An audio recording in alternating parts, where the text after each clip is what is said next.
Hello, Norfolk enjoyers, local and beyond. This is Steph. And Andrew. And we are from Enjoying Norfolk. And we are back with episode 6 of the Norfolk and Good podcast series. If you listened to last week's episode, thank you, first of all. And thank you very much. We hope you enjoyed it. Do, as ever, send us any feedback or comments.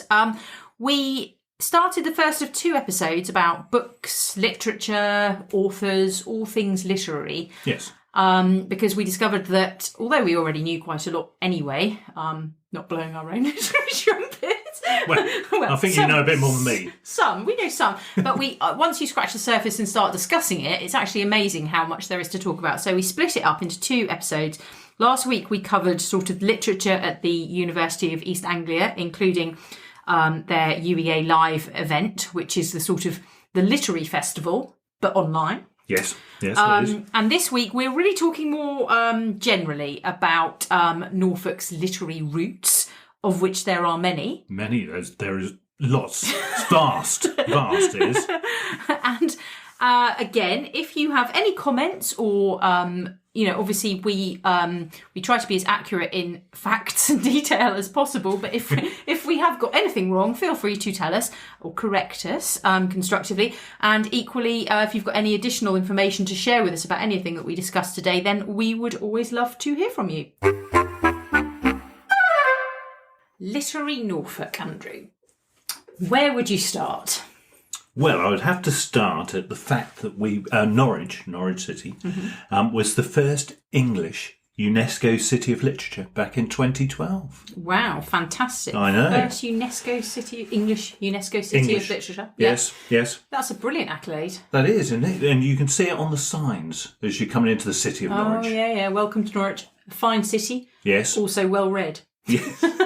It is. I was telling you yesterday about a meme I saw. Well, no, I think it was something like Facebook. Somebody was mocking Norfolk. Ooh. I know, how very dare they, suggesting that we're inbred.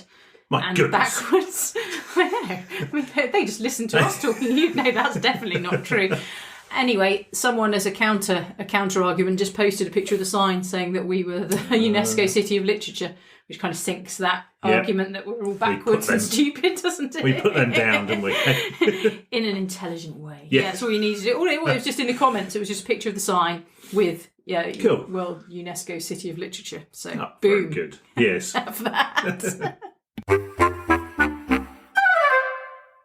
When they were putting together the bid for the UNESCO to become a UNESCO City of Literature, they obviously drew on a number of factors and strengths about Norwich and Norfolk and their literary past, literary roots, to support their bid. What were a few of those? Can you remember any? Yeah, I'm going to have to take you back to the Middle Ages. Okay. First of all, with Julian of Norwich, Mother Julian of Norwich. Okay, yeah. Who was the first woman to publish a book in the English language. Fantastic. Yes. Fantastic. She was an anchoress, wasn't she? She was. She was. Explain to me what an anchoress. Anchoress. So, a bit like a hermit. She basically sort of walled herself in. Yeah. To devote herself to a life of calm and religious pursuings. Sounds good to me. I know. It's after so much homeschooling the last 12 months, honestly, that sounds like luxury. It sounds lovely. I'm bricking myself in now. Not if I don't do it first. And what was the book that she wrote? Yeah, the book was actually The Revelations of Divine Love. Revelations of Divine Love, fabulous. Yeah. And she said a really nice, poignant, particularly pertinent in these times quote, "All shall be well, and all shall be well, and all manner of things shall be well." Oh. Which is quite a nice little mantra, actually. If you have a daily mantra, if you meditate or something like that, I think if you just sort of said that to yourself, that's quite calming. It's quite grounding. It is going to be well, isn't it? Yeah, it's quite nice. It's gently positive. Yeah, not too gushy, but just, it will all be okay. Yeah. And if you go to the cathedral, Norwich Cathedral, that I think All Shall Be Well is actually there's sort of a little sculpted letters of that phrase outside the entrance, which is quite nice. With a statue of her there as well outside the cathedral, isn't there? There is a statue indeed, yes. Yeah. There's a statue of her outside the is it the west entrance to the cathedral? Yeah. If you want to see a depiction of what she may have looked like, indeed, that's it there. And also there's some murals. Obviously, there's a few murals about Norwich, but there's one of Mother Julian. I think it's on Burr Street. On Burr Street, yes. Yeah, there's one on Burr Street, which is actually a picture of her kind of her head and her face, etc. And then there's a really nice floral one, which you showed me actually. Yes, where's that? Calvert Street. Calvert Street, and it says around some flowers, all shall be well, and all shall be well, and all manner of things should be well. Yeah. So very nice. Very good, and it was good to basically put her forward for our bid, basically. Yeah, absolutely. And actually, before we go on, you can... so St Julian's Alley and St Julian's Church, which was the church that she was... where she had her bricked up cell, it was called. Yeah, so she had her bricked up. So that is opposite. The entrance to St Julian's Alley is pretty much opposite the Writers' Centre. Dragon's Hall. Yeah, at Dragon's Hall, which is off King Street.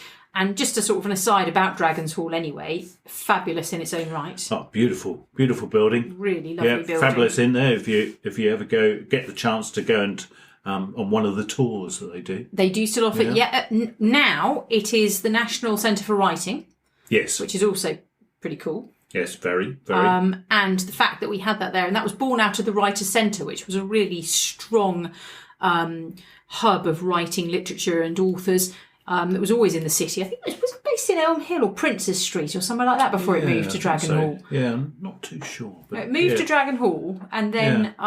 which is the perfect location. It really is. It's a wonderful location. And like Andrew said, they still, in normal times, offer, I think, twice weekly tours. Yeah. You have to book on, but I think they're free. But if you get the chance, go and have a look inside. But if you're going for a walk in the city centre, go down to King Street.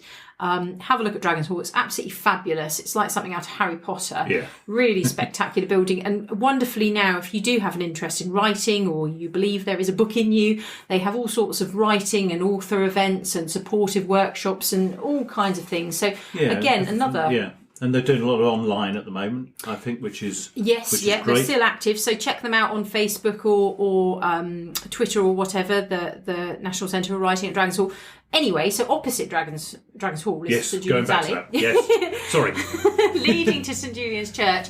And although apparently it was very heavily bombed during the Second World War, so it has been largely rebuilt. But apparently you can visit and you can still see, I suppose if it's largely rebuilt, a largely rebuilt small cell where, which is linked to St Julian's Church, where Mother Julian was an anchoress. Wow. Where she lived in religious seclusion. Oh, very good. I wonder how big that room was. It's not very. I've actually seen it a long time ago. Okay. Yeah, I've seen it, and it is not very big. She led a very simple existence there, I think, but it allowed her to sort of focus and obviously to do her writings and to practice her religion in peace. And she obviously came up with that lovely quote, which basically, sort of speaks of hope. Yeah. Another wordy first is for Norwich. Was that we had the first provincial newspaper, the Norwich Post, which existed, it was first printed in 1701. It existed until about 1730. And you can actually see where it was first printed in Norwich, can't you? You can. It's where the roads all join. You've got London Street, the back of the inns, as I call it. Castle Street, opposite Swan Lane. Yeah, basically the building where Whittard's Chelsea is. Yeah, that sort of tea shop on the corner. On the corner, on the bottom there. And if you look up, which I don't think many of us do actually, at that corner there, you look up, there's this lovely, fantastic building. Yeah, made of red bricks. Yeah. Gorgeous, isn't it? That's where it was, first printed there. Yep, yeah. And it has a blue plaque as well. So there's a Norwich Lane's blue plaque on that building saying first provincial newspaper.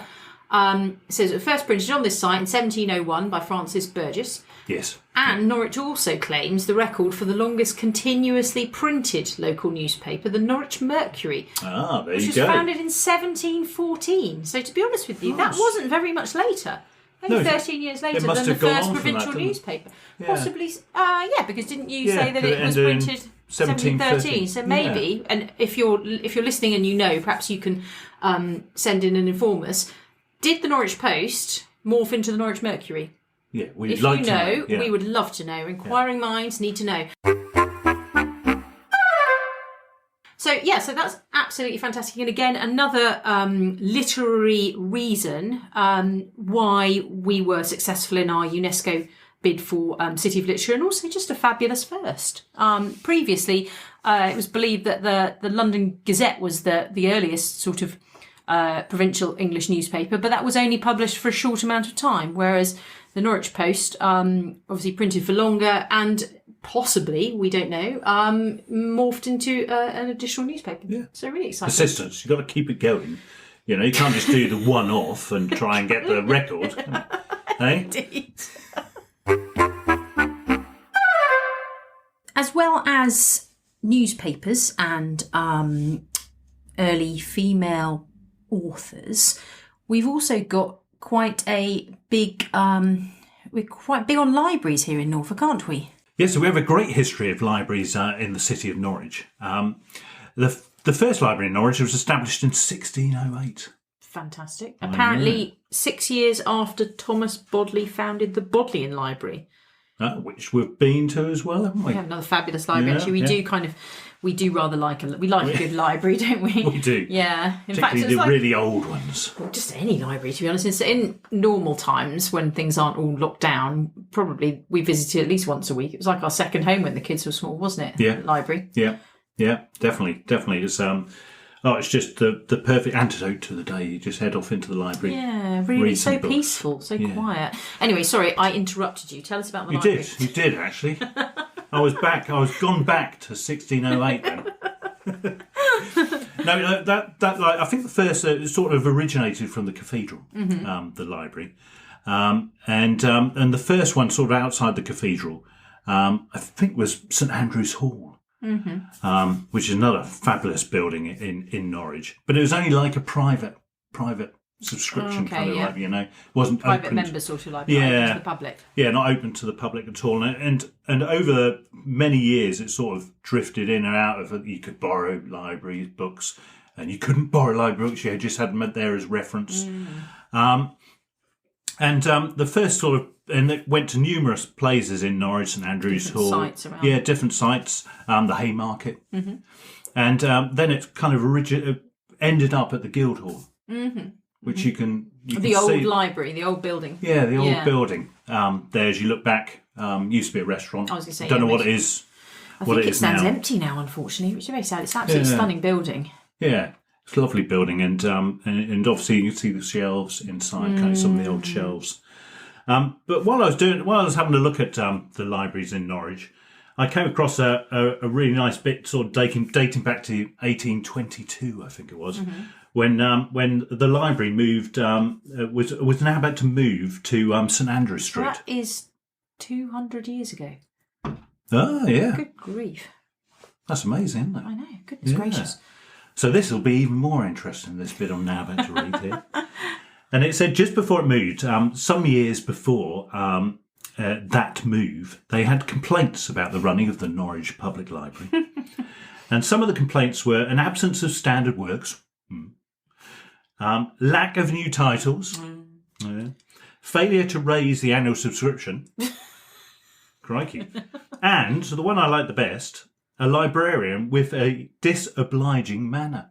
Librarian with a disobliging manner, love that. And I don't see that nowadays. In the No, we have to actually. We adore. So we visit the Millennium Library as our most regular. We kind of hit up 2 libraries on a regular basis when COVID isn't scuppering everything, don't we? We've got the big library. The big one. That's the Millennium Library in the centre of Norwich, and the little library. Simple terms. Like the big light and the little light. The big library and the little library. And the little library is the West Earlham Library? The Earlham Library. The Earlham Library. Yeah, the one near the shops on Coleman Road. Yeah. So we go there sometimes as well, which is also a fantastic little building, purpose-built library. Yeah. And the Millennium Library. And we absolutely love going there. And we have to say that the people that work there are superstars. They are. And I will shout out to Hannah, who is one of my favourite librarians there, but they're all super friendly, super helpful, and because we've been going there so regularly for so many years since the kids, I think we got them their library cards when they were about 6 months old. Yeah. And we borrow our maximum limit of books every time we visit, so we're always lugging a massive bag in, which when we stopped using the buggy for the kids was a nightmare, really, wasn't it? Because it meant we had to carry these huge bags of books around town. I've got strong arms now.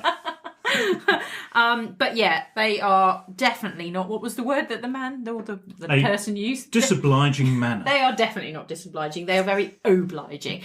So big up librarians. You're fantastic. And actually, just on the subject of the Millennium Library, it has been the UK's most visited library for several years. I know, it's fantastic, isn't it? Again, a testament to how much we love to read here in Norwich and Norfolk. Another little contributing factor to us being the sort of city of literature, but also it's just a fantastic library. We always find that they always have new titles. Yeah, always. Every time we go, and as I say, it was weekly at one point. Yeah, and you could always pick up a new title to bring back. Absolutely. And just such a variety as well. And the children's section was amazing, and it is crucial, I think, to foster a love of reading at a young age. And so, well, certainly for ours, they were basically brought up on a diet of books, weren't they? Yeah. Food was sort of secondary.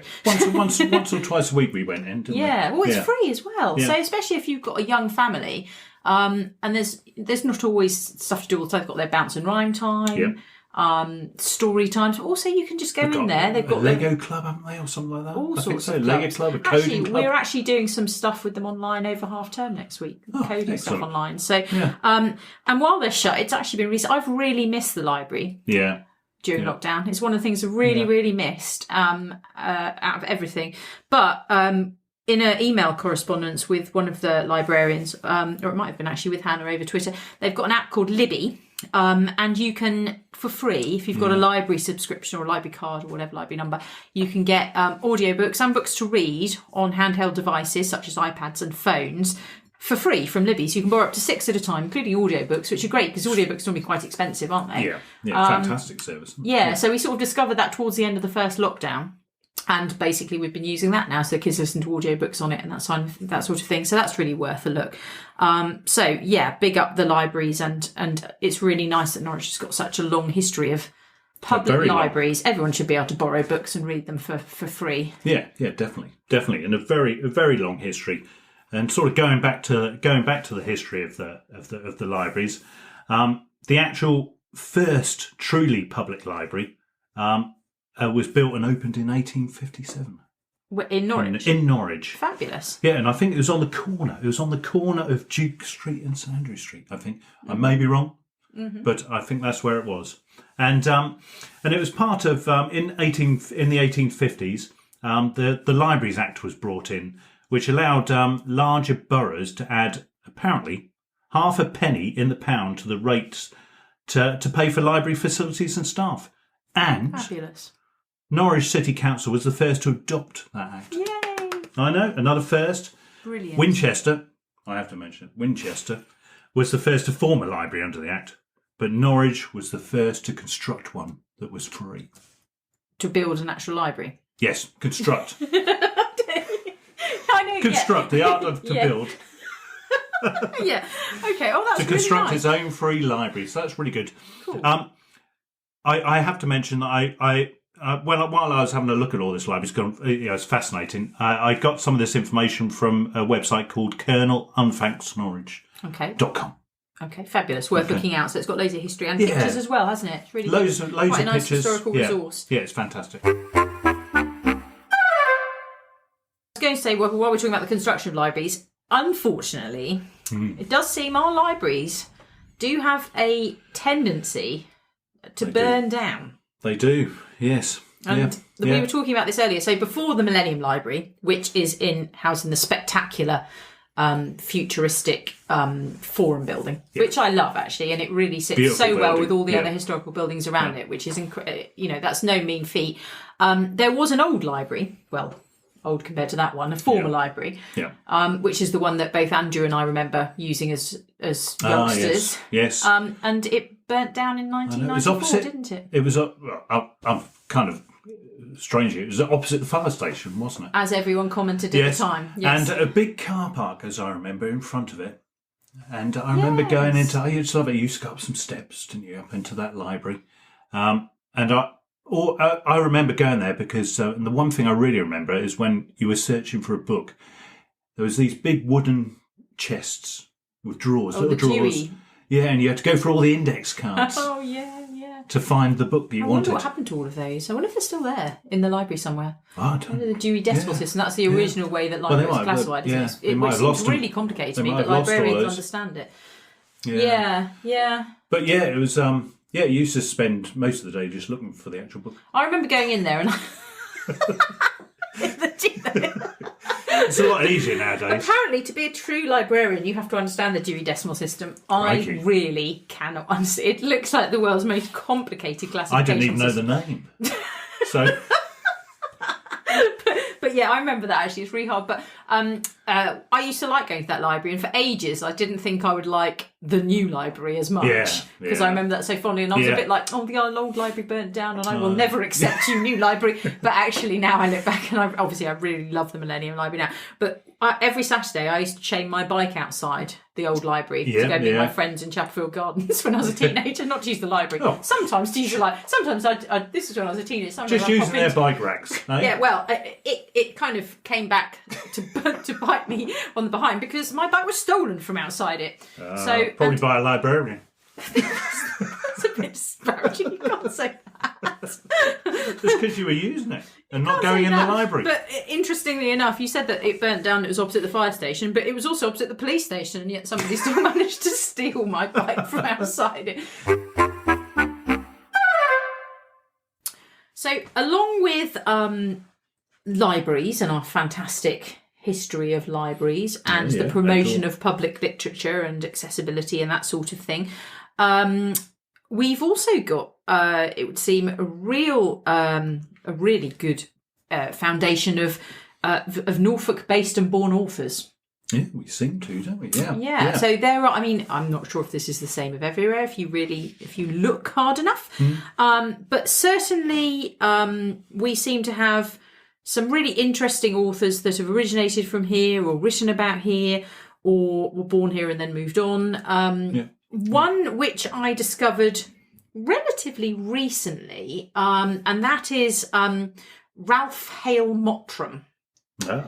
So Ralph Hale Mottram, or R.H. Mottram was his published name. So the reason I found out about him is because there is, at the top of Mousehold, there is, if you go to the very top where it looks down upon the city, there's kind of like a square sculpture. Beautiful view, isn't it? Fantastic it's worth going view. up there. Yeah, absolutely. And there's a kind of like a skyline on a sort of stone rectangular plinth. And then it says underneath, in memory of Ralph Hale Mottram, man of letters, Lord Mayor of Norwich, erected in public subscription to response and appeal by the Octagon Unitarian Chapel by the Norwich Society, in which he was closely associated for many years. So that made me think, right, okay, well, who is this chap? So I looked him up, and it turned out that he was a novelist at the beginning of the 20th century, a poet, a local historian, and then ultimately Lord Mayor of Norwich.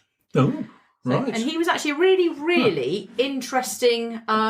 he was a really interesting guy. So his dad, basically... was the chief clerk of Gurney's Bank in Norwich, which was based at the top of Bank Plain, which is the building which was a bank when we were growing up and then was open and now I think is unfortunately sadly empty.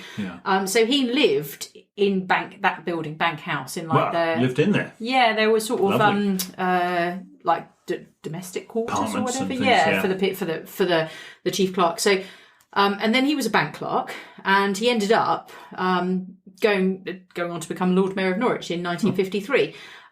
He also fought in the war, and wrote about so he wrote poetry, First World War poetry, and he wrote a book called The Spanish Farm Trilogy, which was basically it was based a fictional novel based largely on his experiences of the trenches, and it went on to win the Hawthornden Prize in 1924. And I was again intrigued by this because I'm quite interested in war poetry and war literature. You are, yes. So I looked it up, and it's quite difficult to get hold of, but I managed to get one second hand. And so I got the Spanish Farm Trilogy, and it says on it, Penguin Modern Classics. For British soldiers, this was a haven from the mud of Flanders fields. And it's an absolutely ancient book. And the thing I really love about ancient second-hand books is that you open it up and somebody's written in it, John Bakes and Catherine's 1182, which is quite sweet. And then somewhere inside, there's actually a French postcard, which is addressed to be sent. And never got sent. So not sent. Yeah, so that's in those pages. Now, I have to admit, I've started it, and I actually personally found it a little bit of a difficult read to get into, so I haven't really gone that much further, but I am determined to finish it eventually. It was published in this book, I think, was published in 1979, but it was originally published in 1924. But as I say, so Ralph Mottram was born in Norwich in 1883. He apparently went to what is now known as the CNS School. Yeah, right, so quite an exciting connection. He set most of his later novels in East Anglia. He was a clerk at a bank, served in the forces in France in the First World War, then published The Spanish Farm. He was awarded the honorary degree of Doctor of Letters by the UEA, and that was in 1966, and he died in 1971, and he's currently residing in the Rosary Cemetery in Norwich. Oh, yes, yeah. Oh, okay, and that's a lovely title, isn't it, from the UEA? It is, a man of letters. I know, how fabulous. Lovely, so that's a fascinating bit of history, and a link to Mousehold and the... Well, the link to Mousehold is because he was also a big conservationist and a defender of Mousehold Heath. And so apparently that view is called St James's Hill, and that sculpture is dedicated to him with the skyline of Norwich. And he said that I think all of that view should be only for people of the birthright of Norwich. So it should be preserved for people who were born in Norwich. Yeah. So it shouldn't be developed. And so he helped in its preservation. Oh, lovely. Yeah. And he was also, helped found the Norwich Society, I believe. And he was also part of, I think, the original body behind Norwich Libraries as well. Oh, so he's very kind of pivotal in our literary history. That was it. He said that he claimed Mousehold Heath should be the property of those who have the privilege of Norwich birth. Huh. How sweet is that? Yeah, really sweet. Another Norwich-born author who most people will have heard of, who I didn't actually realise was born in Norwich, was Philip Pullman. Yes, of His Dark Materials. Indeed, one of our favourite authors in this household, and we also much enjoyed watching His Dark Materials. Really enjoyed that. The serialised version on television very recently. Good indeed, so that was really good. He was born. There must be something in the water. There's got to be, hasn't there? Absolutely. Also, Ima McBride. Ah, yes. Irish, but based in Norwich, so we're going to claim her. Totally. and so she wrote A Girl is a Half-Formed Thing. And it was published by local Gallybeggar Press after years of her trying to get it published. Yeah, and that's just shows if you have persistence and determination. Indeed, absolutely. Yeah. And it went on to win a swathe of major literary awards and sort of kick-started her literary career. So also goes to show that we don't just make great writers, but we can recognise them. Yeah. Award-winning. Award-winning. Indeed. It could be for all the other reasons we've already mentioned, but also we mentioned in last week's podcast about UEA Live that Britain's first MA in creative writing was founded right here in Norwich at the UEA. I know, yes. In 1970. And their debut MA student was Ian McEwan. I know. Who also, as we mentioned, went on to win the Booker Prize among many other awards. And he has produced an amazing body of work, actually, which I plan to get to know a bit better because I really only know, I have to admit, I actually really only know a couple of his books. And then I was reading his bibliography for the podcast that we've been doing. And actually, his work sounds right up my street. It does. So birthday presents sorted. There you go. There's no better birthday present in the book. What other local Norfolk authors do you know, Andrew? Well, another one I can think of is Anna Sewell.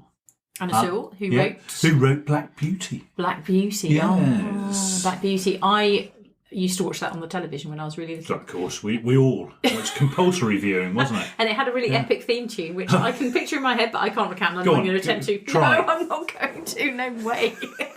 No, but I might try in a minute when I remember it. Don't be obliged.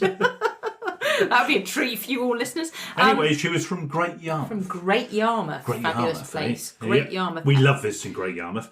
And I think you can go and see her house. I think you can. I think, which we haven't actually ever been to visit, which is terrible. We've got to. It's just as you go along the Acle Strait and you come into Yarmouth, and I think it's just as you're heading in that part of Yarmouth. Because there's a really old part of Great Yarmouth just around from the quay, isn't there, where the Elizabethan house is, the National Trust Museum. Yeah. Okay. We'll have to find out. We must, and we'll have to visit. Absolutely. And tell everybody. So she was from there. Yeah. And going back to Great Yarmouth and its literary connections, it was also featured in David Copperfield by Charles Dickens. And Peggotty said it was the finest place in the universe. Well, yes. Praise indeed. Praise indeed. We do love Great Yarmouth. I've got a lot of time for Yarmouth actually, and lots never and lots had a of bad great time memories. in Great Yarmouth. I've never, not even when you used to go clubbing there as a youth. Well, no, never. Spent a lot of money in Great Yarmouth, but fabulous. There are lots of other authors who aren't Norfolk born, but they've been inspired by or written about Norfolk, aren't they? Yeah, when they've come over and holidays.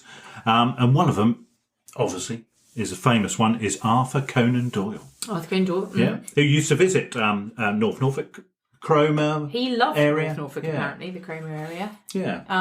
And he was, well, I've been told that he was a member of Sheringham Golf Club. Mm-hmm, indeed, yeah. Yeah, actually. And I had some interesting facts when I was visiting Sheringham Golf Club, that also on the books at the same time as he was a member there was a person called Moriarty. I think that's really interesting, actually. I'd love to delve a bit deeper into that. Yeah, absolutely. So Sheringham Golf Club is a really long-established golf club, isn't it? And it's got lots of famous past members, including Scott of the Antarctic and Sir Arthur Conan Doyle. Fabulous. Yeah, so that's really interesting. Perhaps it's no coincidence that the criminal mastermind Professor Moriarty ended up as Sherlock Holmes' arch nemesis. Yes. Yes. Perhaps there's a story behind the story there. I know. And some tactics on the golf course as well. Perhaps Moriarty was a little bit naughty. Indeed. He also, apparently, Cromer Hall is thought to have inspired and the area around there, Hounds of the Baskervilles. Oh, yeah. Yeah. When you I look believe. at Cromer Hall, I think so. There are certainly a you lot can of... imagine that. There are a lot of hound-based folk tales also in the area as well, with Black Shuck. Yeah. So, again, that's quite a... That could have... I think that came into play a bit there. And at the Hill House Hotel in Haysborough, apparently inspired the Sherlock Holmes story, The Dancing Men. Oh, okay. And there's a blue plaque there. Yeah. If we haven't been to Haysborough for a while. Not for a while. We'll and have to... unfortunately, it's being subject very much to the forces of nature. So I hope actually the Hill House Hotel is still there. I would hope so. Yes. But if you do visit Haysborough, it's beautiful, and they've obviously got that fantastic red and white striped lighthouse. But particularly if you're walking on the edge of the cliffs, it's very prone to what's it called, slippage when it caves in basically over the edge because just erosion. Erosion, that's what I was looking for. Yeah, so do be careful, but it's well worth visiting and well worth checking out. And yes, if the Hill House Hotel is still there, the blue plaque's there, which actually tells you about the Dancing Men and Sherlock Holmes. Lots of, and I presume there's lots of other things related to Arthur Conan Doyle. If you dig a bit deeper. Quite possibly. Yeah, absolutely. Well, we've also got, so as well as Sheringham Golf Club. Just along the way, you've got Royal Cromer Golf Club, and that counts among its famous previous members. Lord Alfred Lord Tennyson, and also Oscar Wilde, James Barrie. So lots of notable literary characters from around the same sort of time. So, and the phrase Poppyland was a term coined by poet and theatre critic Clement Scott. And it sort of refers to the section of the North Norfolk coast around Sheringham and that sort of corner. Isn't that part of the railway there as well, the Poppyland Railway? Yeah, I think so. Well, that's where it comes from. It was called Poppyland. Basically, they sort of visited the area after the new railway line was built from Norwich to Cromer, and then presumably there was a link between London and Norwich. So, so richer, well-heeled Victorians could go up there and enjoy its Beauty, absolutely. And they thought it was healing as well. Good for the humans. Yes. Yeah, absolutely. The sea air, good for the humans. So that's probably why there were so many of these kind of famous people visiting. But they absolutely loved North Norfolk and inspired lots of their literary works. Fabulous. Yeah, as you can tell from that last short conversation, really, we've probably just scraped the surface, haven't we? I know, there must be more literary connections in history Norfolk. And everything there. Just unbelievable, I think, spanning back hundreds and hundreds of years. Obviously, if you've got a favourite local author, then tell us about them. We'd love to hear about it. Yeah, from history or now. Yeah, absolutely. What sort of local literary things what do we like? We've mentioned the library, obviously, which we love. Absolutely love that, yeah. Visiting the library really is, in normal times, one of our key things that we like to do, isn't it? And I've missed it terribly during lockdown. Yeah, when the two boys were going in there each week, multiple times a week, it was just a great thing to do. Absolutely, yeah, and free, which is wonderful. What else do we like doing book-wise in Norwich? Book-wise. Well, there is obviously the UEA Live coming up, which we discussed in last week's podcast, so check that out. And get on the website and book and see some of the events. That'll be fabulous. And the other thing, which we can't leave without mentioning, is the Book Hive. Book Hive in Norwich, Yes, in Norwich, totally independent bookshop. And fabulous. Located on the corner, it's got a lovely sweeping rounded corner window the beautiful London tiles Street. Underneath and everything. And lovely. It's multi-floored, isn't it? It is, and it's got a lovely back room at the back which is dedicated to children's books, which is really nice and bright and interesting and really appealing to kids, I think. Henry that runs it is shout out to Henry Late. He's a great guy and hilarious. Yes. And you've only got to follow them on Instagram or Facebook to know that. His posts, they make me laugh whenever I see them. They've done great posts since the beginning of the lockdowns and pandemic. So you just got to check that out to see what they're all about. So you look up the Book Hive on Instagram or Facebook. And while they may not be open sort of normally at the moment, you can still do things like click and collect. You can click and collect, which I believe you have used, Andrew. I have used the click and collect for your Christmas present. Obviously, in times when we can get out, head into the Book Hive. It's a fabulous place, and they're so knowledgeable, aren't they? They are. They've got, if you are in reading rut, they can recommend sort of books to read. And also, one thing I really like actually is the selection of books that they choose in the Book Hive. There are a lot of the kind of the classics and sort of award winners and ones that you'll find on the sort of top 10 and best-selling list, but there's also some a more eclectic range and some more obscure titles, and so it's a fantastic place to find a real gem that you might not have thought you would ever read, but you'll be thankful you did. And nowadays they're doing I think they're doing a virtual book club nowadays, and they do other things like packs. They put some lockdown packs together. They also do certain packs for Christmas and holidays. And they've got that great subscription gift where you can gift someone a book every month of the year, which is really nice as well. So how lovely is that, receiving a book every year, a sort of literary subscriction club? So that's really nice. So, and obviously events as well. Yes. In normal times, they have lots of events. I think they've probably had some virtually over during the lockdown period, but in normal times, they have lots of author visits and readings and that kind of thing, don't they? Whatever you're interested in, there's something going on there. Yeah, totally. So fantastic. So check out the Book Hive. Yeah, definitely. Another thing I really like are second-hand bookshops. I love independent bookshops, but I also love a good second-hand bookshop. And actually, recent discovery for me, although I've walked past it a million times, is the Oxfam second-hand bookshop on Bedford Street in Norwich, which is amazing. And I went in there and probably spent about £12 and got like a whole set of books because someone had just donated the whole set. They were in mint condition. They also have music in there, sheet music. You can play an instrument, that kind of thing. So that's really worth checking out. Really fantastic place. Cookery books, all that sort of thing. And if you are in West Norfolk, number 8, the Old Bookshop in Downham Market is a lovely place to visit. It's the charitable bookshop of the West Norfolk Deaf Association. Really good charity that sort of supports the deaf community in West Norfolk and environs. And it's in the High Street in Downham Market. And during normal times, we keep saying, they have lots of literary events and live events there as well. But they also have a really fantastic selection of books, and they showcase them on their Instagram and their Twitter. It's number 8, the Old Bookshop. They're always looking for volunteers, and the donations of anything that you sort of donate there, any kind of money raised obviously goes back to the West Norfolk Deaf Association. They've got children's books, cookery books, CDs, DVDs, vinyl records. I don't know how they're operating at the moment. I don't know if they're not fully open, if they're doing click and collect, but it's one to check out, isn't it? Absolutely, and at the very least, give them a follow, and especially if you're in West Norfolk, save for later and check them out in the future. Go and see them. Yeah. On the subject of second-hand bookshops, we probably couldn't discuss them without mentioning the second-hand bookshops on all the National Trust sites as well. They are, yes, and we are often dragged in by our by our bookworm children. So this is what happens when you take them to the library from 6 months old. I know. Can't really complain. I have to make sure we've got a bit of money spare. Plenty of change.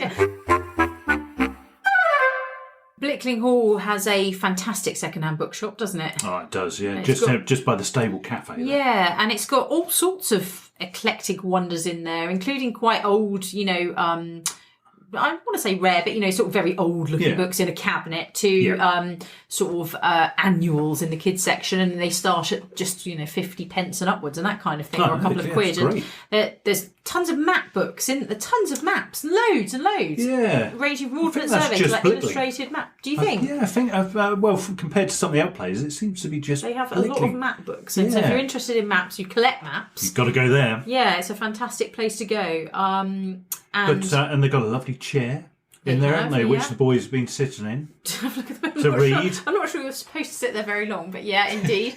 And the wonderful thing is that you're giving a little bit back to the National Trust, while also getting some cheap reading material. And money spent on books is always well spent. Always, in my opinion. Yes, and there are some other sites as we've been to as well, like Oxford Hall, I think. Yeah. And Ickworth as well. Ickworth over in Suffolk. Over the border, but.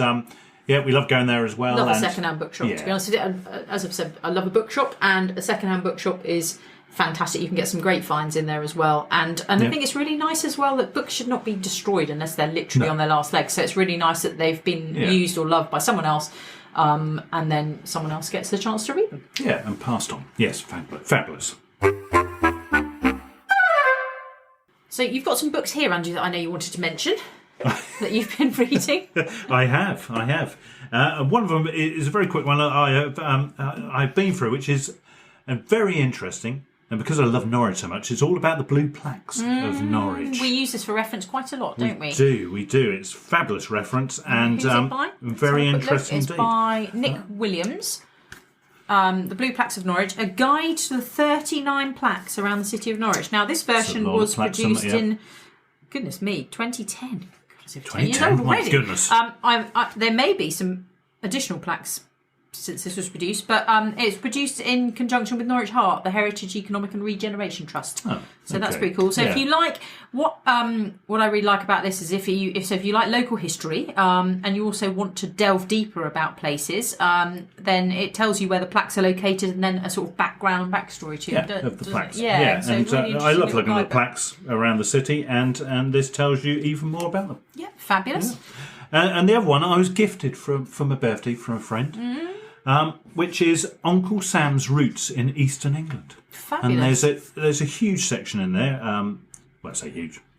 good few pages, about Norfolk and its connections with America from colonial times onwards. And it mainly with the links to presidents of America. Yeah. So again, very interesting. Indeed. And I noticed that, coincidentally, after we just mentioned him, your bookmark is a Philip Pullman bookmark from the Book of Dust. There you go. So you've got Philip Pullman from Norwich in a book about Uncle Sam's roots in Eastern England. Fantastic. That looks like a very interesting book as well. Yeah. They're both historical books. You love a bit of history, don't you? Facts. A bit of facts. And, And I don't know who this one was by. Let's have a look. Roger Pugh. Roger Pugh, with a foreword by the Earl of Ivia. I think that might be the. I can't actually pronounce that might be the person who owns Elvedon. I think. Okay. Yeah. It's actually signed as well. I've just noticed. Did you know that? No, I didn't actually. It was a gift. Well, thank you very much. Roger Pugh. Yeah. So it's very interesting. It covers all of East Anglia. But in Norfolk, we've got things like America's First Doctor, the Girls from Great Yarmouth, and the Witches of Salem. Oh, the first of America's First Ladies, President Abraham Lincoln's ancestral home, Norwich and Benjamin Franklin, the first American. So particularly interesting. I've actually got some Norfolk family that now live in America. You have, yeah. So there are lots of connections between America and the east of England. So that's a really interesting read. Yeah, it's very interesting. I'm reading it at the moment. Excellent. So we should probably end it there. Yes. But I hope that has inspired you to perhaps look a bit deeper at Norfolk's literary roots.